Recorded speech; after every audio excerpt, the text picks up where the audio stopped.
ನಮಸ್ಕಾರ ಎಲ್ಲರೂ. ನಾವು ಇವತ್ತೆಲ್ಲಿ ಬಂದಿರೋ ವಿಜಯಪುರ ಜಿಲ್ಲೆಯ ಬಸವನ ಬಾಗೇವಾಡಿ ತಾಲೂಕಿನಲ್ಲಿ ಬರುವಂಥ ಯಲಗೂರು ಹನುಮಪ್ಪ. ಈ ದೇವಸ್ಥಾನದ ಒಂದು ಅದ್ಭುತ ಕಥೆ ಇದೆ. ರಾಮಾಯಣ ಕಾಲದಾಗ ಶ್ರೀರಾಮರು ಯಲಗೂರ ಬಳಿ ವಾಸವಾಗಿದ್ರು. 7 ಗ್ರಾಮಗಳಿಗೆ ಒಂದೇ ಹನುಮಂತ ದೇವಸ್ಥಾನ ಇರಬೇಕಂತ ಆಶೀರ್ವಾದ ಮಾಡಿ ಕೆಲವು ವರ್ಷಗಳ ನಂತರ ಒಂದು ಕಲ್ಲು ಕೆರೆಯಲ್ಲಿ ಸಿಕ್ತು. ಪೂಜಾರಿ ಅದನ್ನು ಒಡೆದು ಆ ರಾತ್ರಿ ಹನುಮಂತ ದೇವರು ಕನಸಲ್ಲಿ ಬಂದು ಹೇಳಿದ್ದು, ಈ ತುಂಡುಗಳನ್ನು 7 ದಿನ ದೇವಾಲಯದಲ್ಲಿ ಇಡಿ, ಬಾಗಿಲು ತೆಗೆಯಬೇಡಿ. ಆದರೆ ಕುತೂಹಲದಿಂದ ಪೂಜಾರಿ ಮುಂಚಿತವಾಗಿ ಬಾಗಿಲು ತೆರೆದ್ರು. ಆವಾಗ ಆಗಿದ್ದೇ ಒಂದು ವಿಸ್ಮಯ. ಕಲ್ಲಿನ ತುಂಡುಗಳು ಸೇರಿ 7 ಅಡಿ ಹನುಮಂತನ ವಿಗ್ರಹವಾಗಿ ಮಾರ್ಪಟ್ಟಿತ್ತು. ಆದರೆ ಕೆಳಭಾಗ ಸ್ವಲ್ಪ ಅಂಟದೇ ಉಳಿಯಿತು.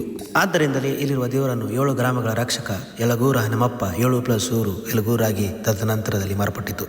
ಇದರಿಂದ 7 ಗ್ರಾಮಗಳು ನಾಗಚಂಪಿಕಾ, ಚಂದ್ರಗಿರಿ, ಅಲಾಲ್ತಿನಿ, ಯಲಗೂರು, ಕಚನಕುಂಟೆ, ಬುತ್ತಿಯಹಾಳ, ಮಸೂತಿ ಈ 7 ಗ್ರಾಮಗಳು ಸೇರಿ ವರ್ಷ ಫೆಬ್ರವರಿಯಲ್ಲಿ ಪೌರ್ಣಮಿಯ ನಂತರ ಮೊದಲ ಶನಿವಾರ ಯಲಗೂರು ಹನುಮಪ್ಪನ ಜಾತ್ರೆ ಅದ್ದೂರಿಯಾಗಿ ನಡೆಯುತ್ತೆ. ಈ 7 ಗ್ರಾಮಗಳು ಅದರಲ್ಲಿ ಪಾಲ್ಗೊಳ್ಳುತ್ತವೆ. ವಿಜಯಪುರ, ಆಲ್ಮಟ್ಟಿ, ಕೂಡಲಸಂಗಮ ಈ ಕಡೆ ಹೋದ್ರೆ ತಪ್ಪದೇ ಈ ಪ್ಲೇಸ್ ವಿಸಿಟ್ ಮಾಡಿರಿ.